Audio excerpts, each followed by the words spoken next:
Bonjour Thomas Joly, Bonjour. bienvenue ou plutôt re-bienvenue à l'université de Caen. Vous êtes de retour. Est-ce que vous gardez des souvenirs de l'époque où vous avez été étudiant ici? Est-ce qu'il y a des choses qui vous ont marqué particulièrement? Que des bons, que des bons souvenirs. J'ai passé 4 années, à étudier ici à l'université de Caen et c'était d'abord, que j'avais mon premier appart et mine de rien, c'est une étape dans la vie. J'ai rencontré des gens avec qui j'ai fait un très long bout de chemin, ensuite, au théâtre et je les ai rencontrés où? Ben, ici même, dans cette salle, à la MDE, pendant, le festival des Fous de la Rampe. Pour le coup, ces souvenirs-là, ici à la MDE, sont impérissables. Pourquoi? Parce que quelque chose a changé depuis, cette, époque. C'est que à ce moment-là, donc je vous parle du siècle dernier, hein, puisque ça démarre en 99, mon aventure ici. Heu, on nous donnait les clés pour venir répéter. Donc il fallait venir les chercher, le soir vers 18h et ensuite on avait, la possibilité de venir, quand on voulait. Donc, souvent on arrivait vers 20h, 21h. Et surtout, on pouvait rester, jusqu'à quand on voulait et souvent, les répétitions, s'éternisaient jusqu'à 3, 4, 5h, 6h du matin. Moi, je me souviens être sorti de la MDE, le jour se levait, hein. Donc, vraiment, on passait des nuits entières à faire du théâtre. Quelle puissance, quelle beauté, quelle liberté, quelle confiance aussi on nous remettait, pour pouvoir nous simplement, créer, simplement, essayer, se tromper, chercher, s'engueuler, réussir aussi, au cours de ces nuits de travail. Donc voilà, moi l'université de Caen, c'est le bâtiment art du spectacle, c'est, les Fous de la Rampe et c'était, une expérience, enfin une 4 années, extrêmement, constitutives, de qui je suis, et de ce que j'ai voulu faire après, ouais. Merci. Et donc vous revenez justement pour cette 30e édition des Fous de la Rampe, donc émotion de revenir pour l'édition anniversaire, j'imagine. Et vous, justement, est-ce que vous vous rappelez de ce que vous avez ressenti les premières fois où vous étiez sur cette scène qu'on voit à côté de nous? Alors déjà, ce sont les mêmes sièges. Je tiens à le préciser, cette couleur rose, est impérissable, dans mon souvenir. Ce que j'ai ressenti, c'est que dans cet espace, on le voit, la scène et la salle ne font qu'un. Il n'y a pas de barrière, franche et donc ça crée, immédiatement une intimité, une coprésence en fait, à la fois des spectateurs, spectatrices et des acteurs et des actrices. Cette petite célébration d'humanité partagée quoi, immédiatement dans cette salle et je me souviens de frisson-là.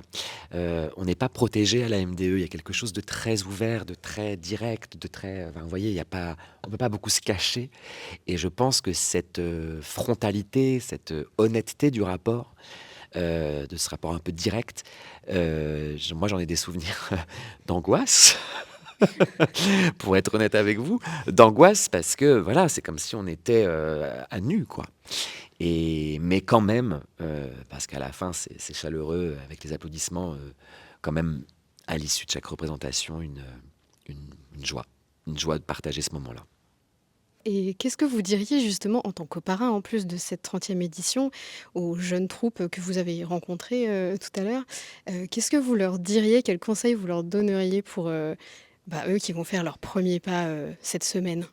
Alors aux troupes qui ont été sélectionnées, j'ai envie de dire d'en profiter parce que c'est exceptionnel au sens vraiment de l'exception, d'aboutir dans son entièreté à un spectacle. Donc et surtout de pouvoir l'offrir et l'adresser à un public. Donc c'est vraiment un moment, qu'il faut savoir, savourer. Il faut pas passer à côté, et pour pas passer à côté, il faut pas vouloir, performer, comment dire? La chose qu'on a prévue, mais bien faire à nouveau, tout ce qui a été travaillé, repassé, retraversé, l'œuvre qu'on a, construit ensemble devant le public et profiter de ce moment-là. Et puis aux troupes qui n'ont pas été sélectionnées, je leur dis: «Faites-le quand même». Ben ouais, parce qu'il y a les Fous de la Rampe et c'est exceptionnel. C'est vraiment un cadre incroyable pour le théâtre étudiant.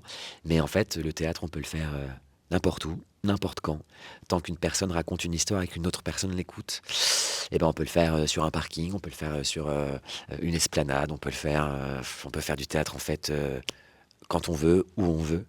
Si tant est que, ben, on travaille et qu'on est, ensemble, enfin, en tout cas, un collectif de travail. Donc voilà.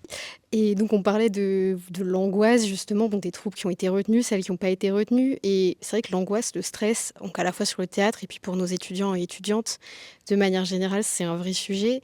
Quand on a fait qu'on a monté et qu'on a joué en tant qu'acteur, à autant de spectacles que vous, qu'on a monté même, la cérémonie qui a été la plus vue dans le monde, comment on gère, son stress, Mmh. encore aujourd'hui? La clé, c'est le sommeil, je le dis. C'est une clé, pour plein de choses d'ailleurs, le sommeil, mais vraiment pour, la pression, dormir, c'est important. Être bien entouré, évidemment. Et puis, la chose dont on a beaucoup parlé avec les étudiants et les étudiantes, c'est, de trouver le moyen de ne pas trop se projeter dans les attentes de celles et ceux qui vont assister à notre spectacle, à notre cérémonie, et cetera. Et moi, souvenons-nous, ça s'est tout de suite arrêté puisque la pluie s'est mise à tomber et que malgré tout, parce qu'on était au travail, parce que le présent, a repris le dessus, puisqu'il a fallu réaménager beaucoup de tableaux pendant la cérémonie, eh bien, les spectateurs, les spectatrices l'ont reçue, cette cérémonie. Et on m'en parle chaque jour encore, et c'est merveilleux d'avoir ce souvenir en commun. Donc, en fait, souvent, c'est pour ça que je disais qu'il ne faut pas essayer de vouloir refaire, mais bien faire à nouveau, et profiter de l'état du présent. Parce que la pression, elle vient souvent d'un endroit qui n'est pas le juste, qui n'est pas juste, qui est un endroit où on n'est pas complètement là, mais on est déjà dans qu'est-ce qu'on va en penser, qu'est-ce qu'on va en dire. En fait, on n'en dira jamais autant de bien et on n'en pensera jamais autant de bien que si nous, spectateurs, spectatrices, on est en train, et c'est pour ça qu'on vient, en train d'assister à quelque chose qui est unique, qui se déroule devant nous, ici, maintenant, et qui n'a pas lieu hier, qui n'a pas eu lieu hier, qui n'aura pas lieu demain, même si c'est le même spectacle, qui a bien lieu devant moi. Voilà.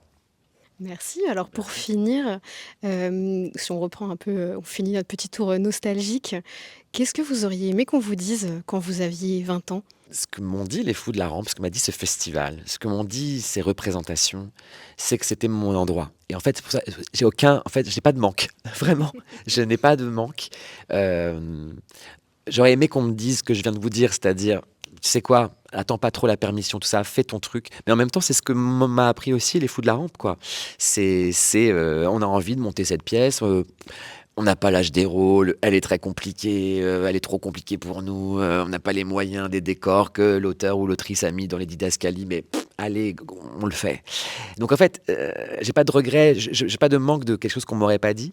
Mais par contre, ce que m'a dit la MDE, ce que m'ont dit les Fous de la Rampe, ces festivals, cette université, ces troupes, ces publics, à ce moment-là, c'est que, c'était mon endroit, et que, l'audace, la liberté, la créativité étaient les clés, de la joie. Et la joie à la fois d'être sur scène, mais aussi dans cet état de coprésence avec les spectateurs et les spectatrices. Donc, je n'ai aucun manque de ce qu'on aurait dû ou ce que j'aurais bien aimé qu'on me dise, puisque j'ai reçu beaucoup. Merci beaucoup Thomas Joly et bon festival.